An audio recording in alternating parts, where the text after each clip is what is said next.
Imagine waking up one morning and finding out that 92% of your company's revenue vanished overnight. That's exactly what happened to today's guest, Jeff Duncan, when the pandemic hit, completely obliterating his global events business. But instead of panicking, Jeff pivoted big time. What started as casual advice to a friend turned into a full-blown talent management powerhouse, guiding some of Netflix's biggest breakout stars. Welcome back to the Mike Method podcast. I'm your host, Mike Desjardins, where today we're diving into the art and science of turning crisis into opportunity. My guest, Jeff Duncan, is CEO of Ingenuity Live and Meeting Max, a seasoned entrepreneur who didn't just navigate through disruption, he thrived in it. When COVID-19 shut down the global events industry, Jeff's event tech company lost almost all its business overnight. But rather than retreating, he took a side hustle managing emerging content creators and transformed it into a flourishing business. Jeff now supports dozens of influencers, leveraging deep strategic insights and business acumen to help them navigate complex brand deals, sponsorships, and media strategies. In our conversation, Jeff shares powerful insights about the creator economy, what new influencers must do to succeed today, and how to strategically manage career-defining moments, even in the face of controversy. We'll explore why consistency is king, how algorithms dictate success, and the critical importance of aligning decisions with long-term vision. So buckle up. Whether you're an aspiring creator, seasoned entrepreneur, or just someone fascinated by the world behind viral sensations, this episode is packed with valuable lessons and surprising twists. Let's dive in. Jeff, I really appreciate you making time to be on the podcast. My pleasure. Happy to. Okay, man. So it's March 2020. And for all of us playing the home game, we know what happened. A pandemic decimated the planet. But it turns out if you're an entrepreneur in the meeting space and your company handles all the hotel bookings and ticketing for the largest festivals and company conferences in the world, that may have an effect on your business. Do you think? Not theoretical. It turns out it does. So tell us that story. Tell us that day and what it was like for you in that moment. So obviously with Meeting Max, as you stated, transacting some of the world's largest and most complex and comprehensive events, we just saw, it's interesting because we saw there was lead and lag in terms of event cancellations. And I would say the lead would be the organizations that put on large global conferences. But if they don't have the conference, then they're going to save some money on their bottom line because this event is going to cost them a lot of money.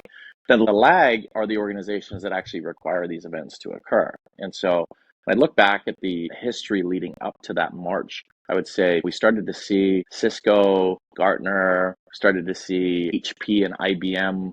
Those conferences started to teeter off.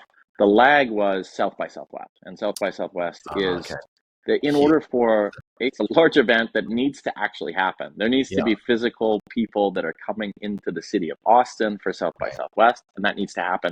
And they're in a red state, which means that would be the last thing to be canceled because the red state very much wouldn't impose its requirements or would do it last. And sure enough, I was talking to my counterpart at the time at South by and the chief logistics officer.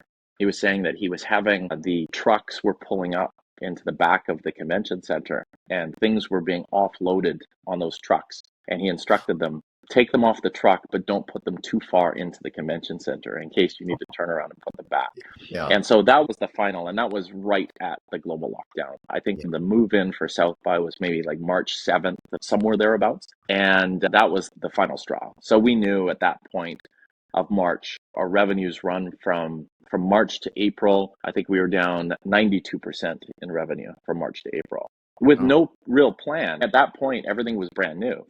If you will recall, we were all washing our grocery bags because we were probably going to die from this disease. Like it was the Wild West of not really knowing what was going to be taking place. So that was it. That was the final straw. That was the final piece. And the drop in revenue, and this is before government said that they'd get involved or provide any sort of wage subsidies or anything. It was that moment of going, we actually require attendees, mostly international, to fly all over the world to gather en masse together. And if there was one worse business to be in, there's a lot of bad businesses to be in. This sits in the category of some of the worst, short of me owning a cruise ship. I think the fitness industry, cruise ships, your industry, like the big conference and anybody with a large facility designed to hold a lot of people for whatever reason, that's a problem. Yeah.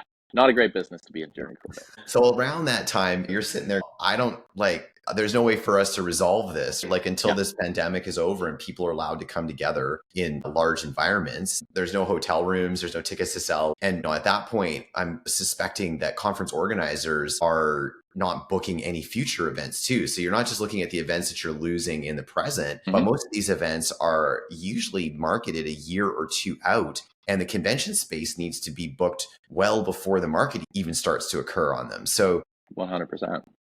I'm sure in your mind, you're probably thinking, man, this isn't like when the recovery happens, we're still going to get hit by this for a long time. That's it. To your point, if I was a gym, I'd be like the minute the restrictions are lifted would be the minute that the doors open and people come through. Let's do this. Come back in and lift weights. Get on that treadmill. That is exactly right. And that's what makes the lag piece to this so disruptive for our business, for sure. So there was a word that was super popular at the beginning of the pandemic that really hadn't been used all that much in the business lexicon up until then, which was the word pivot. And usually when people referred to a pivot, they would refer to taking your existing business and then shifting how it approaches the marketplace. So you're pivoting to a new way of generating revenue from your existing clients. That really wasn't available to you at Meeting Max. So you decided to do a completely different pivot. That was a pivot with a capital P. Yeah. So let's dive in. Ingenuity Live. Like you went into a space that you clearly saw a need in the market for, a burgeoning space. Tell us what the need was. Like, what did you see that caused you to think, hey, I am going to pivot my whole life, really, not just because I'm going to go into a brand new industry because I see a need there that just isn't being fulfilled. And I think it can help. I would love to say that there was that much design around it. And I would love to say I had the foresight. You look backward and you're like, okay, the business that was most adversely affected by COVID, and you picked up a business that was the most beneficial or benefited by COVID. And I'd love to say there was a whiteboard and I figured out the algorithm mathematically and determined this was the business to get into. That would make me a smarter man than I am. This is how I experience you. This is how I think it happened. So tell us. Said by no one story at any time, but yes, I appreciate the thought. No, the reality is that business and getting into the world of entertainment and content creation, which again, I had the foresight to say, hey, people are going to be inside of a global lockdown and have nothing to do but consume content, spend time on social media, voraciously consume everything that's available to them on Netflix. That's now what we could see what occurred. But the reality is, just as muddy the waters were in terms of COVID and the international or the gathering of people, we didn't really know what was going on that time either in COVID. But you look at a lot of the careers that came out of COVID due to content creation, a ton of huge TikTokers, massive TikTokers that exist, got their start during that time period. Tons of YouTubers. This was the beginning of some of the largest careers that exist inside of the world of content creation. Didn't have the foresight. However, maybe if there was some foresight, it would probably be related to wanting to make sure that you're adding value where you can, everywhere you can, regardless of whether there's a return on investment. So if you wind back the clock a couple years prior, I ended up meeting this guy named Harry, who was an aspiring content creator, had been on a show in Australia and New Zealand. He and I just became friends, and I met him in New Zealand. We became buddies. And I just felt like there was value that I could provide to him just in terms of, he was 21, I'd 1 or 22 at the time. But obviously, you're younger, the business acumen might not be there yet, connections and contacts aren't there yet. He had huge aspirations and wanted to immigrate to LA, to America. He was working through strategy plans, wanted to really start his career in terms of content creation and television. So leading up to COVID, he had actually been away filming a show for Netflix, and he approached me and he said, hey, Jeff, just got back from filming this show. It's on Netflix. I don't know what it is or how it's going to do. I feel like there could be something there. That just happened in and around the time of COVID and the lockdown. And I, just prior to that, when he raised it, that was before COVID. And I had said, I can probably, it's just off the side of my desk as the CEO of Meeting Max. I don't have an endless amount of time, but if I can add some value off the side of my desk and just make sure you're properly shored up and there immigration stuff we needed to be dealing with, and cash flow related stuff, and just general business strategy and the things that I happen to be pretty good at. At the time, there's no value in it for me. There was nothing that I was looking for a return on investment. It was impossible at that moment to get any return on investment. That wasn't the objective. I guess the objective was providing value and planting a seed and just doing right. And I think having done that over the course of a couple of years leading up to COVID hits, I say, Harry, I think I might have a little bit more time and space to dedicate a little bit more of my time and efforts and energies into this side project that we're doing. Now knowing that your show on Netflix is going to be coming out, maybe we should double down on that. And he said, great, maybe I can introduce you to my girlfriend, Francesca. And so his girlfriend, Francesca, she was on this Netflix show as well. And it just so happened that the show, Too Hot to Handle on Netflix, became one of the big smash successes. It was the first it was season 1 of Too Hot to Handle. And it like literally opened and created this entire genre of spin-off type shows as well. Totally. Yes, it was the first of its kind in many ways. What success was it because of COVID? I'd say that played a big contributing factor. We're launching a show in April, May is a difficult time. Often people are starting to get outside, what have you. I think due to COVID, it was in part due to COVID, it was definitely benefited by it. So inadvertently, this little side venture off the side of my desk, and now I have more time to dedicate to it. So signing Harry and Francesca under management. And then there was a show called Tiger King that came out in and around the time. It was actually just prior to that. And we had signed the Tiger King's husband, Dylan, to management. So without really realizing it, we had the number 1 and number 2 show on Netflix globally during the time that Netflix was the place to get content and people stuck in their homes and wanting to live a little vicariously through, right? Wanting to have a bit of an escape and to get out of the confines of their house, which they were stuck in. And that was a great conduit to do it. So you go from meeting Harry at a party to Harry finishes a Netflix show. He knows that's about to hit on Netflix. He says, hey, I've got Francesca's on the show with me. She's going down the same road. Let's fast forward to today where there are, how many creators are you now supporting? Yeah, we've got dozens of creators that we support. Not currently managing Harry, but we still remain to be good friends. And when I look at the roster of clients, we don't tend to discriminate on type of talent. We discriminate on the complexity of what they need. So one of those indicators is the following, but it's not the indicator. It's just a piece of data. How large is your audience? We've got smaller audiences with complex business management requirements and cool spin-off ventures. People running and starting podcasts, dealing with overseeing the brand strategy side of things. At what point does PR get plugged in? And what does the media look like? How to build that short, medium, long-term strategy, and then how to figure out what the executables are on it. Who's responsible for those executables? And I guess running a talent as you would any corporation, despite the fact that talent tends not to run themselves as a corporation. And it makes sense, right? When I think about creators, they're creators and influencers because they're super passionate about the one thing that they do really well.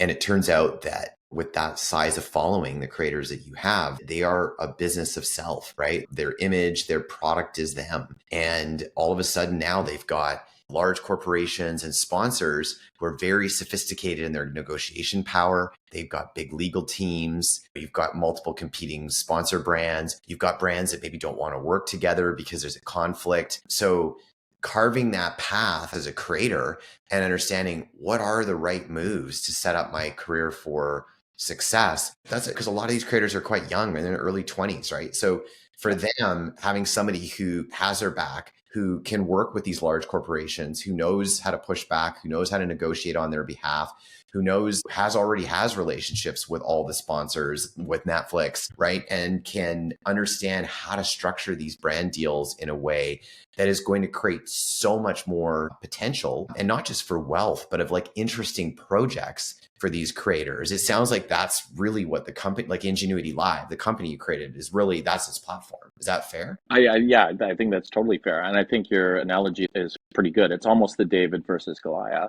You've got you're outgunned based on the people that you're needing to work with, and having a team of people that understand what it is that they're doing and have your best interests at heart and can help you execute on your vision, I think is that becomes that core pillar as to the value that the talent gets for working with, an organization that does that.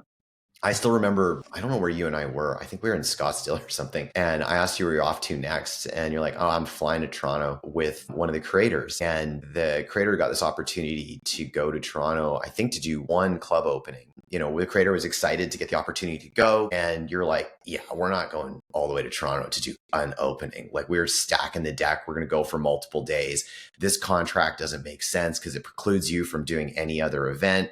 Like, we're gonna figure this out and do this in the best way. And you turned what was this little opportunity that had a lot of restrictions to it into an amazing opportunity to go and do something big. And then I think if I remember correctly, you actually were able to loop in some other creators to fly into town at the same time to like level set it. I think you're able to see the synergies and a much bigger picture. Whereas if I'm a creator, I'm like, hey, this sounds like a great opportunity. And you're like, yeah, by itself, it's a good opportunity, but like we could make it a great opportunity because you're going to be in that town and here's all the other people we need to see. Here's all the other things we're going to do. And I think you should do a collab with this creator and I could get them to be there. Yeah, for sure. And I think that the essence of that is the idea that 1+1 can equal 3, which is one of Ingenuity Live's core values, but also the definition of ingenuity. That is our definition of ingenuity. You can take two dots that have nothing to do with each other and connect those dots to create the whole is greater than the sum of the parts. That's the whole concept around it. So let's talk about the creator economy, because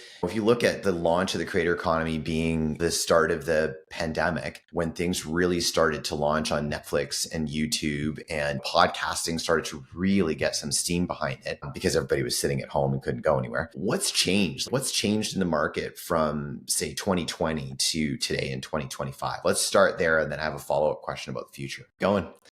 Sound is going to be different though. I think the biggest difference when I look back to 2020, it was the Wild West. Brands didn't know how to price themselves. There was anyone with a reasonable following could get deal flow. And if you had a 200,000 followers on Instagram, you could get a reasonably lucrative brand deal. A lot of the fast fashion, we get a Fashion Nova deal or whatever that happens to be. I think over the course of from 2020 to today, brands have just gotten more sophisticated and social followings have also gotten greater in magnitude. So what used to be, hey, I could make a living with 200,000 followers on Instagram, that doesn't exist anymore. It really does not. You need to be a lot more inventive and clever about how to actually monetize your content. And you just can't rely on the fact that, hey, I post on these platforms and then I do the occasional brand deal and I don't have to go to work. Right now, someone with a couple other 100,000 followers on Instagram is definitely going to work. It's very difficult to generate a living from it. So I'd say the biggest difference is just in terms of deal flow, brand sophistication. If you wind back the clock to the early days where, brands were determining, do I advertise on television or do I advertise through this whole idea of a content creator, which was brand new. And the brands were pricing it based on impressions that they would get and that they were paying on television. Yeah. And they had no idea. And the content creators were like absolutely making a heyday. Yeah. The difference is that there's a finite amount of television channels that the advertisers were advertising on. And there is an infinite amount of channels that exist inside of the world of social media. And that's really the platforms biting for people's attention. They're just looking for capturing as much time as possible to deliver them as many ads as possible to generate their revenue. And so let's talk about so that's the creator economy. Where do we kick in with the course creator economy? Because I know some of the influencers have decided to create their own coaching programs or basically like a walled garden that they can bring the people that are following them on the various platforms, whether it's Instagram or YouTube, two of the larger ones. Are you seeing more and more creators creating these walled communities and gardens that have content, not just content, but actual training programs attached to them as well? So the idea is to have a paywall in between your regular fans and pay to get more access to me. And the more access to me could be, you have something that I want, which could be course intelligence, like all of the bits and pieces that you were talking about. I have knowledge that I'm not providing for free on my main channel. This is the place to go get it. And here's a subscription play to be able to access that. With the paywall space, it could be getting more access to you via tip to talk. So there's platforms out there that are like, okay, you send me a DM on Instagram, you don't expect a response. Right. If you send me a DM on this platform that you're paying for, you're likely going to get a reply because it is now monetizing that piece. So therein lies platforms like Fanfics, for sure OnlyFans in terms of additional content that, someone wants more access to someone, OnlyFans is a place in which to receive it. So all of that sits on that side of how to get creative in monetizing your content and monetizing your followers. And how do you allow for the super follower to pay more? I don't know whether you've seen on Instagram, but there's a little purple crown.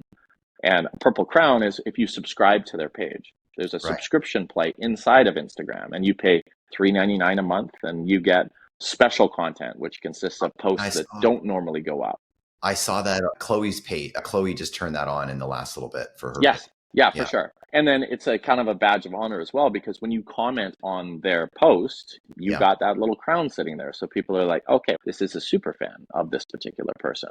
So it's about getting creative on how it's best to derive revenue from your talent. And that's one side of the coin. But there's so many spin-off brand ventures, which lots of content creators do. Back in the day, in the 2020, it was all about merch. And a content creator, the minute that they got a reasonable following, it's like drop some hoodies and drop some sweats and some baseball caps. And that was a great way to monetize back then. Merch, we've seen the merch play. I haven't seen it done very well for some time, but it's now requiring content creators or people in the public eye to get creative on. For sure, there's spin-off businesses and saying, if this is my audience and this is who they are and why they consume my content, what else can I cater to them that fits into their world, that they'll be like, okay, I'm going to buy this or that, but that is by someone that I love. Yes. So are there deals then, is it shifting more to brands, instead of a brand just simply picking up a creator like they would do with an actor, say for instance, to Monos Luggage just picked up Adrian Brody for a campaign they're doing for a particular series, but more we've collaborated, it's like Monos plus Adrian Brody series of luggage versus him just being the actor in the photos and really being a male model for the company and an influencer. Is it more now that the brands are looking to do this collaboration type thing? Is that more of the where's it going? Yeah, I think for sure. And I think a lot of brands some brands will do a capsule collection. So it's, this is my line of this particular product. Got it. This is a brand that we all know and trust, but this is my line inside of that. And usually a limited time, this is available for this period, but not going to be available after it sells out or whatever. But yes, that has been something that we've watched develop over the course of time. Brands matching up to content creators to create something in the marketplace that's going to do well. I guess there's probably got to be a double-edged sword too with something like OnlyFans, where there might be particular brands that, from a values perspective, because of the way that OnlyFans can be used and is used, particularly, that brands may turn away from a creator if they're on OnlyFans as a platform, for instance. So I guess before a creator dives straight into OnlyFans, they have to think about the image that they want to portray and also the types of sponsors or brands they want to work with, because that may preclude them from working. Is that fair? I think it's entirely fair. In fact, that is what the exercise that we talk to talent about is. Let's first get absolute crystal clarity on what your long-term vision is. And in the world of talent, it's 3 years. That's the long-term vision. That's the long-term. Okay. That's the long-term. In the world of talent, 3 years is plenty of time. And market conditions are going to change. And when you're 21, the 3 years makes a huge difference in your world, right? So 3 years is the 3-year vision. And the 3-year vision, making sure that there's crystal clarity on that. We talk to our talent about every decision that's possible is not right or wrong. It's just a decision. So let's not paint it as good or bad, but let's take a look at the decision and say, if we do this, is it going to bring us closer to, pull us further away from, or it's a moot point, it's not going to make any difference. And so that's as we go through. And as a creator, talent might say, I think I can make a bag on OnlyFans, and maybe I can make a bag on OnlyFans and I can do cooking on OnlyFans. It's a pay gate. People want access to watch me make omelets, and that does exist. There could be a stigma attached to it. And I think that stigma over the course of, certainly over the last 5 or 6 years, has been decreased considerably inside of America. 100% in Los Angeles, it's just commonplace to have OnlyFans as a revenue source. Still stigmatized in other parts of the world. And the UK, where actually they're from, is heavily stigmatized for talent. Okay. To be on OnlyFans, it's more stigmatized than it is inside of America. But if it's, hey, I think I can make a bag on OnlyFans, then it's great. Let's take a look at it objectively and go through the 3-year vision and look at each one of those points. There's actually, we've got a chart that works. That there's a little spot to put a thumbs up or thumbs down or a sideways hands, right? Yeah. And going through and say, okay, this will bring us closer to, just use a stupid and extreme example. Talent says, my 3-year vision, I want to be the face of the Catholic Church. I want to have a house in Monaco. I want to be making $5 million a year. I want to blah, blah, blah, blah. And so opportunity, OnlyFans. Okay, let's take a look at the 3-year vision. 3-year vision, house in Monaco pulls us closer to. Making $5 million a year pulls us closer to. I want to be the face of Adidas. Maybe if that's sitting inside of the long-term vision, I want to be the face of Adidas, or I want to be the face of the Catholic Church, as an extreme example, then that would pull you further away from. So it's just about making decisions by design as opposed to gut. A lot of times it's, oh, this just doesn't feel right. And sometimes you should trust your gut. Other times it's your gut is adjusted based on the evidence that you're looking at. And this is a less casual approach to say what decisions, how am I going to make my decisions and what decisions am I going to make? And doing them mindfully, like with a bit of thought and spending the time to deeply understand the cause and effect as to what's happening. Mm-hmm. If you wanted to be the face of Adidas 5-10 years ago, OnlyFans would probably be a really bad idea.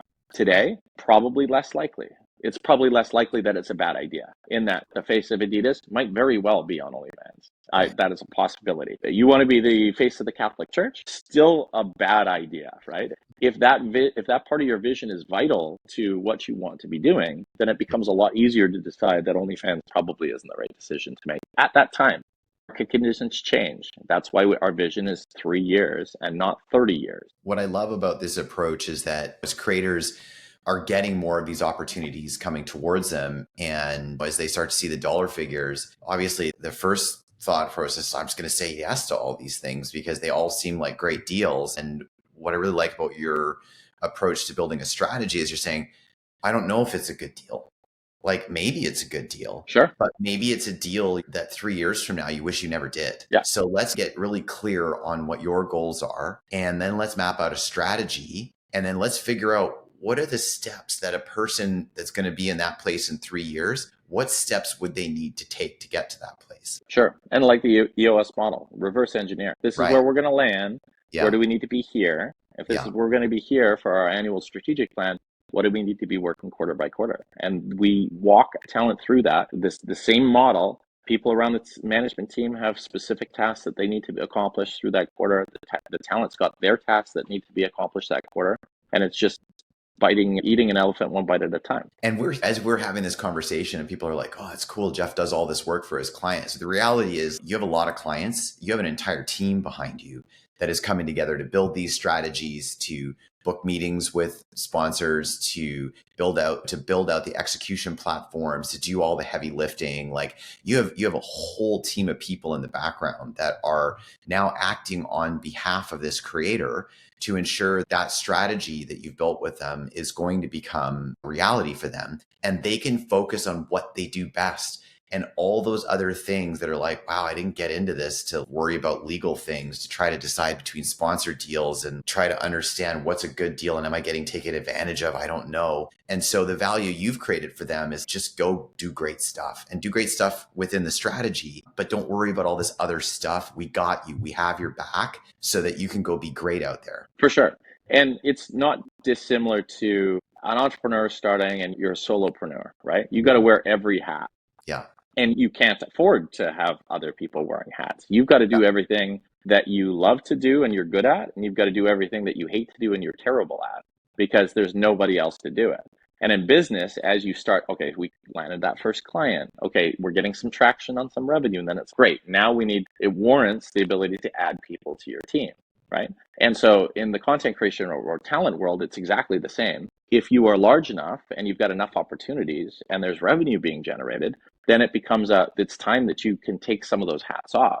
The extreme example would be, you look at someone as big as Justin Bieber. Justin Bieber can be the only person who can do what he does, being Justin Bieber, and that's all he has to do, right? Yeah. You've got people that are focused on your legal. You've got an entire legal team backing you up.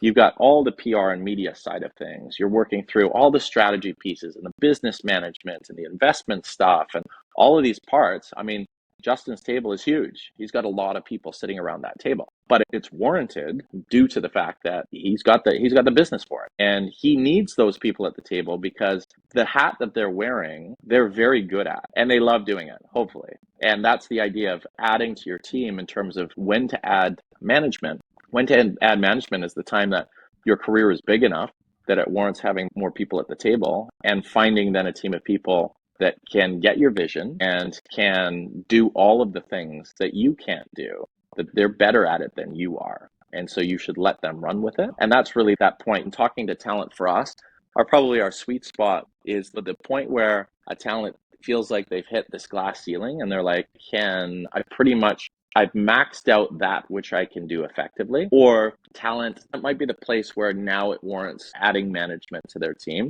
But a lot of our talent are referred because there's just a lot of bad talent management out there. And I feel like there's a lot of referrals we get are going like, no one really does what you do and how you do it, and you're incredibly effective at it. And so in this case, having an industry of a bunch of bad ones that paint the industry with a bad brush, pros and cons. The con is obvious. It doesn't paint the industry very well.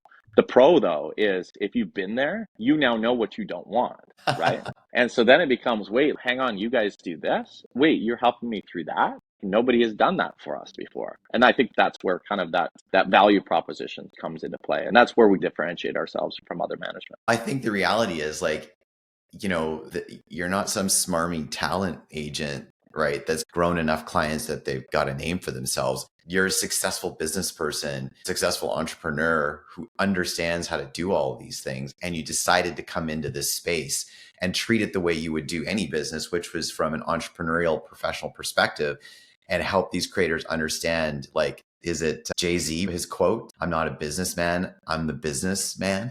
Right. Yeah. And like, you look at it that way and you're like, hey, I understand what it takes to build a successful business. I got strategy. I got a team of people here. I'm here to make you successful, because the more successful they are, the better that is for your business, Ingenuity Live. Like, you literally, your success is directly tied to their success and the brand that you help them create. And the better job that you can figure out how to do it for them, the better off you are ultimately. Totally. And that's what we say. It's as goes the talent, so goes management. Like, we have to be rowing in the same direction, because we have directly aligned. There's not even a misalignment at all. No.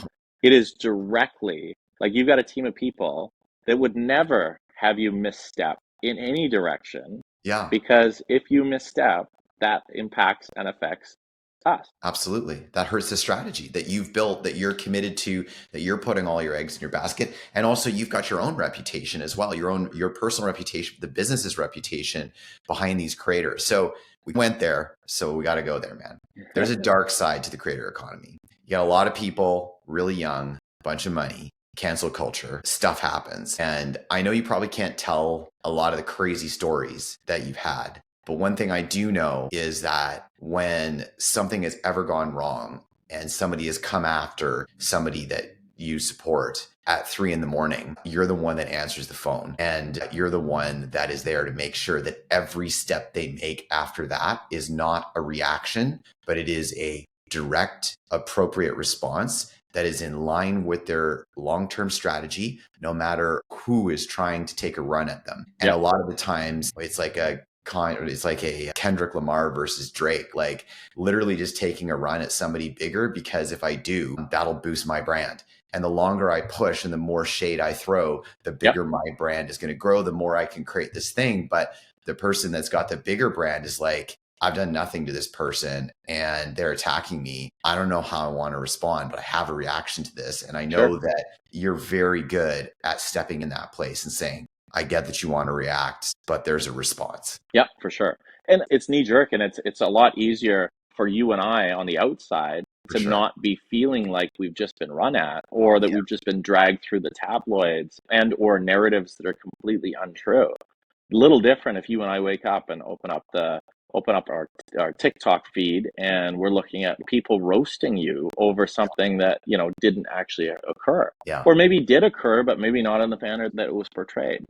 But I think that therein lies the key. If you've got a rational team of professionals that are there to say, okay, understanding, I have empathy toward how it's feeling for you, your knee-jerk reaction of going, live on Instagram and roasting that person back, or putting up a terse story, roasting them back and tagging them on it. That might be what you want to do. Usually not the right play. Sometimes it is. Sometimes it's appropriate. But a talent would know that because they're embroiled in the middle of it. And quite often they just don't have the business acumen or tenure behind them.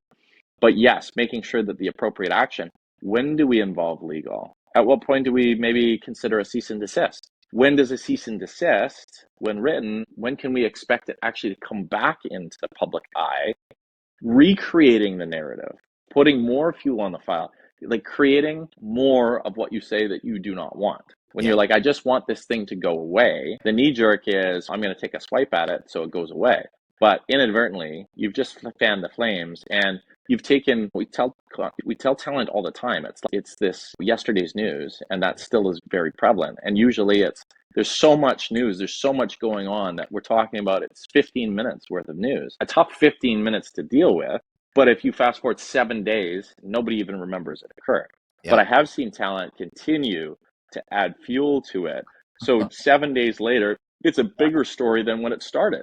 Yeah. Inadvertently and without meaning to do it, but you caused the very thing that you were complaining about. And that happens all the time, especially if they don't have trusted professionals, trusted resource. And the trusted resource, management's job is to act as an umbrella over the talent's whole world. And so that means, sourcing, negotiating, contracting, and terminating relationships inside of the talent's world. So is that a PR firm? Is it an agency? Is that a talent agency? Is it a modeling agency? Like plugging in and unplugging various pieces into your career is the job of management. It makes sense that the talent's the CEO of their talent, and the entire rest of the C-suite is management. And under management falls all the people and the organizations that get plugged in. Financial planning, and do we have the right tax accountant, and what point do we need an immigration attorney, and when do we have to plug these people in? But I would say that there's no question that through the course of your talent, you're going to be faced with a whole bunch of things that don't sit well, and you're not certain how to navigate around it. And that's really when you need to have a team of people to be like, I know these people, I know they have my back, I've got trust and respect for them, and I know they know what they're doing.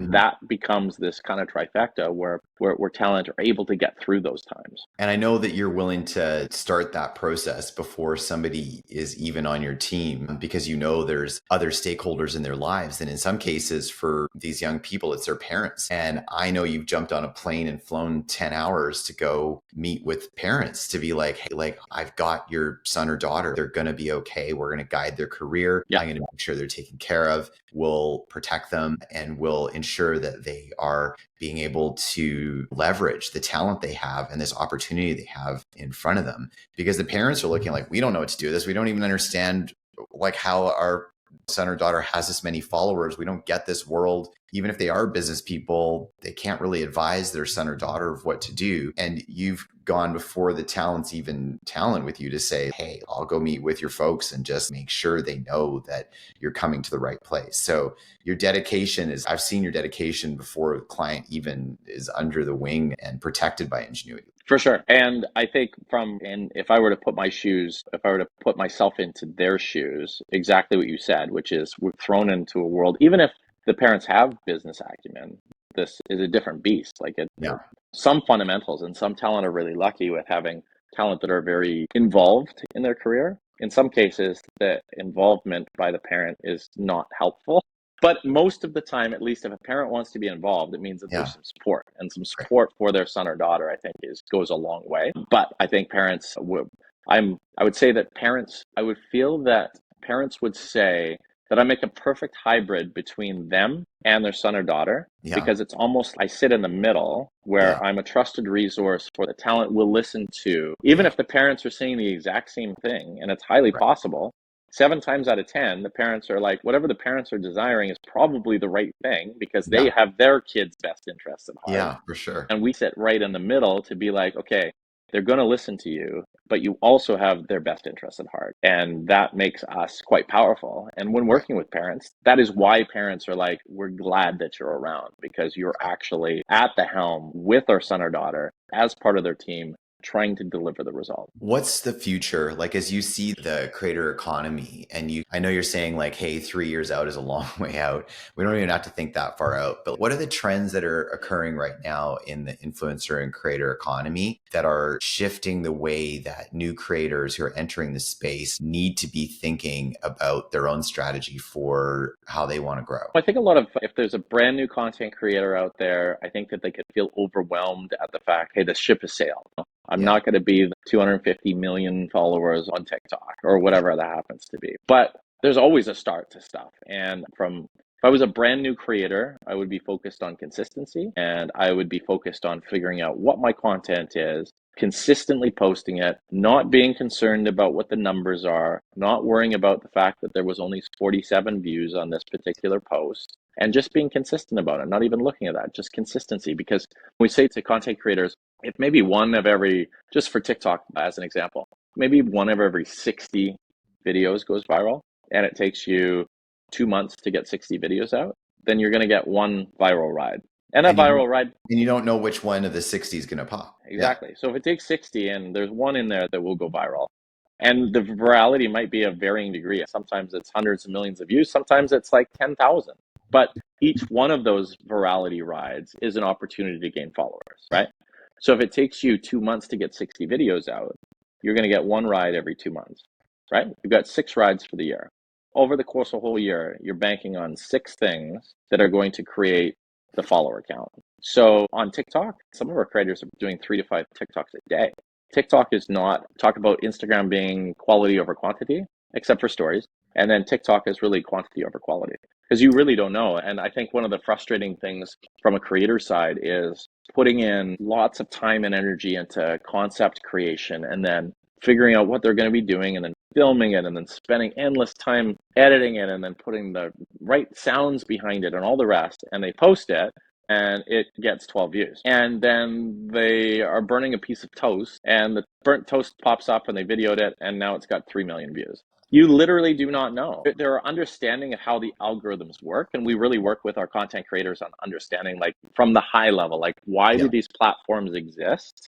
What are their purpose? If we can look at the lenses of why they exist, how they make money, right, and dissect that, and then start looking and saying, okay, what activities occur in order for that to occur? And then what type of content strategy might feed into that, which would feed into that, which is ultimately going to give the Instagram algorithm, with Instagram going, yeah, this post, we need to send it out. The bot is, I don't know what this is, but it needs to go further. It's performing higher than average. It needs to go further. And then it performs higher than, and it needs to go further until it becomes this snowball where everybody is talking about this particular TikTok or this particular reel, because it's gone for that viral ride. But it's training talent on how algorithms function, and TikTok and Instagram are entirely different. YouTube is different than that as well. The underlining tone of, obviously, YouTube Shorts, the Reels and TikTok have similarities, but the platforms themselves differ. And so I guess at the top line is all platforms are looking to captivate as much time as possible from their user. In a perfect world, Instagram would say, it would be great if this user was on 24/7. If they're on 24/7, I'd be able to deliver them more ads, and I'd be able to get more of their data, so I could sell it to deliver them more ads. That's why it exists. That's why it exists. So knowing that's the basis for why they exist, then you need to start saying, okay, like, you put up a YouTube, you put up an Instagram story, and you include an external link in the Instagram story, right?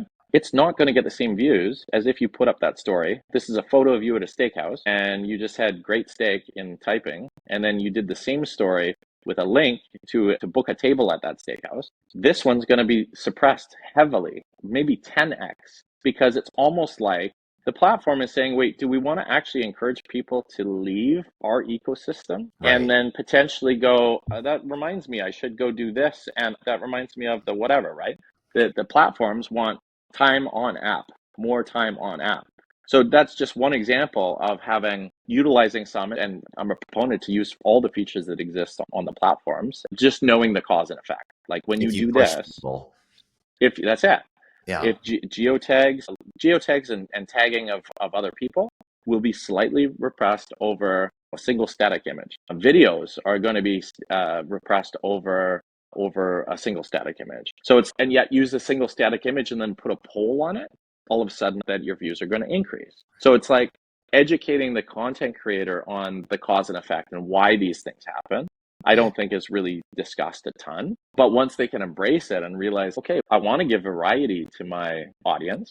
And yes, I want video. And yes, I want a link here. And yes, I'm going to use an external link because it's a brand deal. And I need to get those people to move over. But knowing what's happening and why it's happening, I think becomes a lot freeing. Like it's a little less random when you understand what the algorithm looks like. The interesting thing, I think, for creators listening to this and they're like, I don't really have a thing that I do that I think can really turn into anything. My response, I think, to that, and maybe disagree or not, I'll just throw out some examples. Like, got hired as a personal chef in Hamptons, and she's funny and irreverent, and she decided to video herself making food, and that took off. Olivia is her name. I think it's Olivia Tide is her address, and she's gone huge. This guy Colin from Amalfi Jets is like just filming himself talking about what he does every day, which is just booking people flights. And that took off. I don't know how much time I've spent watching this one guy somewhere in the US cut lawns and power wash driveways for free for people. I love that one. Right? Like, I don't care about this. Why did I just watch that whole thing? And then you've got the guys that are in and around New York who are buying and selling watches all day, high-end timepieces. And literally they're just doing the job they were doing the day before they started filming it. And nothing's new. They're just filming their conversations, they're negotiating. Sure. And there's used car dealers that are out there that are literally just filming their phone conversations and their in-person conversations, doing a deal to sell a car they're going to sell anyway. And somehow I've watched an inordinate amount of content on all those topics. But those are all good content creators, and I fully get it. And as you're describing each one of those things, there's a reason for why you like to watch it. Those videos that come up and there's a talking video, and no, cut this out. I won't go down this path. Let me clip to. So there's a reason why you've been watching that stuff. Yeah. Watching that guy mowing lawns, and it's in fast, right? Like there's a sense of satisfaction. The time lapse gives you that sense of satisfaction, and you're dying to know what it looks like at the end. For sure. And you've got to watch it through in order to see what it looks like at the end. Yeah. And the jet guy, it's, I want to know how the rich and famous are traveling. And yes, a PJ would be so sexy. Same as the watch guy.